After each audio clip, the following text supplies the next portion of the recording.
আমার হাতে যে হ্যান্ডসেটটি দেখতে পাচ্ছেন এটি হলো Motorola 60 Fusion। যারা এই ফোনটি কিনতে চাচ্ছেন তাদেরকে কেনার আগে অবশ্যই সাজেস্ট করব আমার এই ভিডিওটি দেখার জন্য। অনেকেই হয়তোবা চিন্তা ভাবনা করছেন Motorola 60 Fusion এই স্মার্টফোনটি নেওয়ার জন্য। আজ থেকে 4 মাস আগে আমি আমার হাতের এই হ্যান্ডসেটটি নিয়ে থাকি। এই 4 মাস এই ফোনটি ব্যবহার করার যে অভিজ্ঞতা আজকে এটি আমি তুলে ধরবো এই ভিডিওর মাধ্যমে। সবচেয়ে মেজর ইস্যু সেটি হলো হিটিং ইস্যু।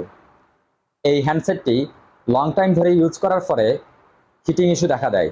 আপনি যদি গেমার হয়ে থাকেন তাহলে আমি সাজেস্ট করব এই ফোনটি না নেওয়ার জন্য। কারণ লং টাইম ধরে আপনি যখন গেম প্লে করবেন তখন এটাতে হিটিং ইস্যু দেখা দিবে, তখন পারফরমেন্স ল্যাগ করবে। এই জন্য গেমারদেরকে এই হ্যান্ডসেটটি না নেওয়ার জন্য উদ্বুদ্ধ করব। দ্বিতীয়ত, এই হ্যান্ডসেটটিতে আপনি যখন কোথাও কল করবেন অথবা আপনাকে কেউ যদি কল করে থাকে তাহলে আপনার ভয়েস কেটে কেটে যাবে। এটাতে নয়েজ ক্যান্সেলেশন যে মুডটা আছে এটি আপনার নিজের কণ্ঠকেই কেটে কেটে তারপরে পাঁচ করে। এই কারণে এটিতে কথা স্পষ্ট শোনা যায় না, এটা মাঝে মধ্যে হয়ে থাকে। দ্বিতীয়ত, মাঝে মধ্যে চার্জিংয়ে সমস্যা হয়ে থাকে। হঠাৎ করে দেখবেন আপনার স্ক্রিন ব্ল্যাক হয়ে আছে, চার্জ নিচ্ছেও না, কোনো কিছুই হচ্ছে না।